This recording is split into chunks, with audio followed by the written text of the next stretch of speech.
tous. Voilà, aujourd'hui je vais vous parler de cet ami que nous connaissons, pour nous chrétiens.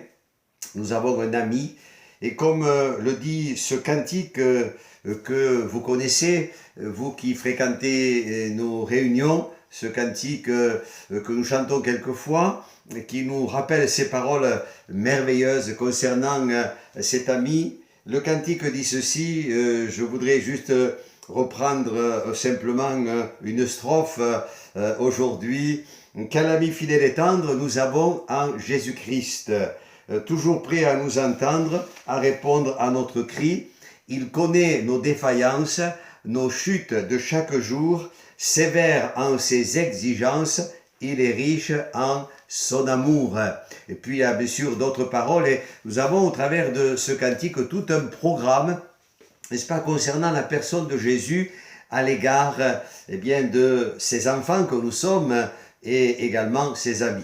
Vous savez très bien que concernant les frères, quand on est dans une grande famille, et c'est mon cas, moi qui vous parle, nous avons des frères, nous avons des sœurs, et nous avons des frères et sœurs que nous aimons, mais il faut reconnaître ceci, nous ne les avons pas choisis. On apprécie, on a les mêmes parents, on a le même sang, n'est-ce pas, qui coule dans nos veines, mais ça n'a rien à voir avec l'ami. L'ami, c'est quelqu'un que l'on va choisir. Et je ne sais pas si vous avez beaucoup d'amis, mais je pense qu'il n'est pas bon d'en avoir trop. Parce que quand on en a trop, peut-être que tous les critères que nous pouvons découvrir chez l'ami fidèle et tendre, n'est-ce pas, eh bien nous ne les aurons pas autant que nous allons le souhaiter. Il y a un passage dans la parole de Dieu que je vais lire pour vous ce matin, c'est dans le livre des Proverbes. Justement, il est question de ceci, c'est Proverbes chapitre 18 au verset 24. Il est écrit ceci, « Celui qui a beaucoup d'amis les a pour son malheur, mais il est tel ami plus attaché qu'un frère. » Et là, il est question de quel ami? Qu'est-il cet ami qui est fidèle et tendre, celui en qui nous pouvons nous confier? Eh bien, c'est notre Seigneur Jésus. Notre Seigneur Jésus, lui, il est le Sauveur, il est le Seigneur, il est Fils de Dieu, il est Roi des rois, n'est-ce pas? Mais il est aussi un ami sur lequel on peut compter. Vous savez, un ami, on peut tout lui confier. Un ami, il saura nous comprendre. Un ami, c'est celui qui aura compassion. Quand on parle de ce mot ami, il y a le sens de même âme. Voyez, la Bible nous parle de Jonathan et de David. Il nous est dit que l'âme de Jonathan était attachée à l'âme de David. Et là, il est question d'une amitié qui est très forte. Vous avez également, et on découvre cette amitié concernant Dieu et son serviteur, Abraham. Il nous est dit que Abraham fut appelé l'ami de Dieu. Vous avez un autre témoignage, c'est celui de Daniel. Daniel, il est appelé le bien-aimé de Dieu. Et vous avez encore un autre exemple, c'est celui de Moïse. Il nous est dit que l'Éternel parlait à Moïse comme un homme parle à son ami. Eh bien, nous concernant, il est vrai que le Seigneur Jésus est celui qui est appelé notre ami et il veut, et je le souhaite, que vous puissiez faire cette expérience, avoir ce témoignage, la relation que l'on peut avoir avec le Seigneur, c'est être et devenir l'ami de Dieu. Concernant ces créatures et le peuple que nous sommes, la Bible nous dit dans le livre du prophète Osée, au chapitre 11 au verset 4, Dieu dira concernant son peuple, il veut se révéler à eux. Et il est écrit ceci, je les ai attirés par des liens d'amitié et dans des cordages d'amour. Voyez, c'est là ce que Dieu veut pour chacune de nos vies. Il nous attire à lui par des cordages d'amour et par des liens d'amitié. Si je cite simplement ici quelques critères concernant l'amitié, mais l'amitié de Dieu que nous n'allons pas trouver chez nos amis que nous pouvons avoir, parce que il faut dire qu'il y a ici quelque chose de très fort. Dans la parole de Dieu, il nous est dit que Jésus, c'est un ami qui s'est donné pour nous. C'est un ami qui s'est donné à la croix du Calvaire.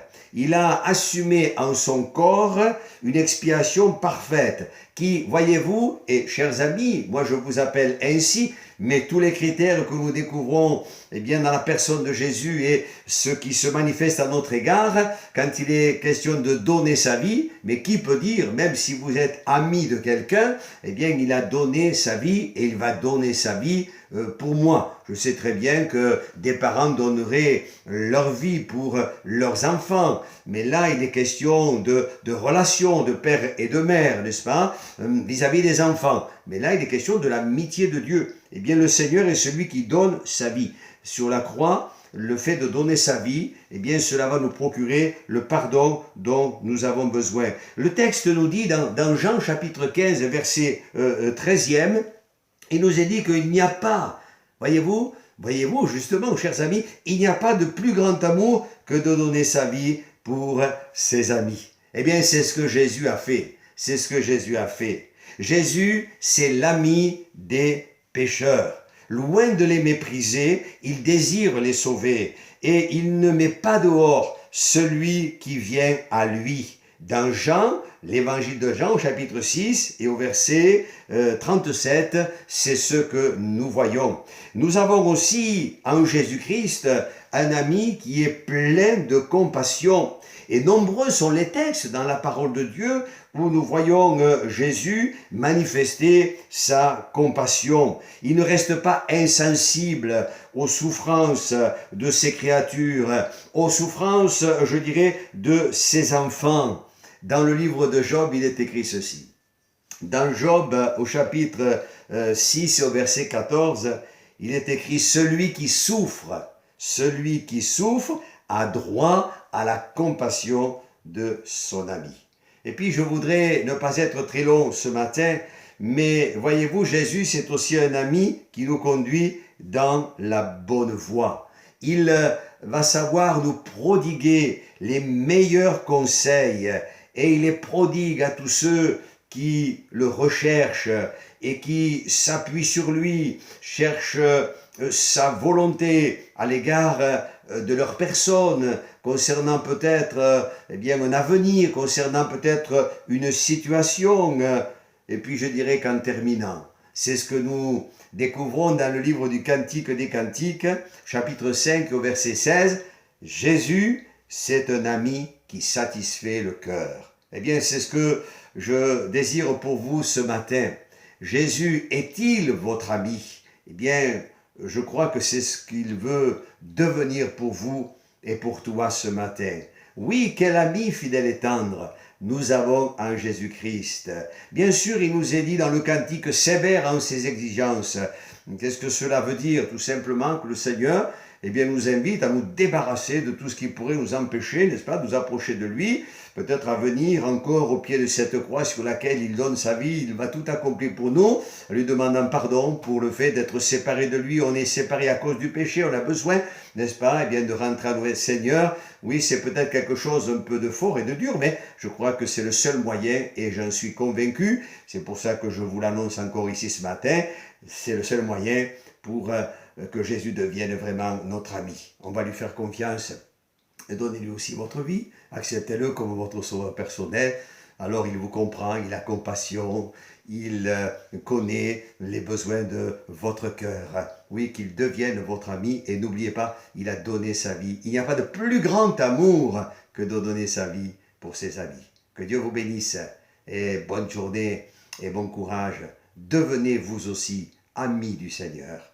Au revoir et à bientôt.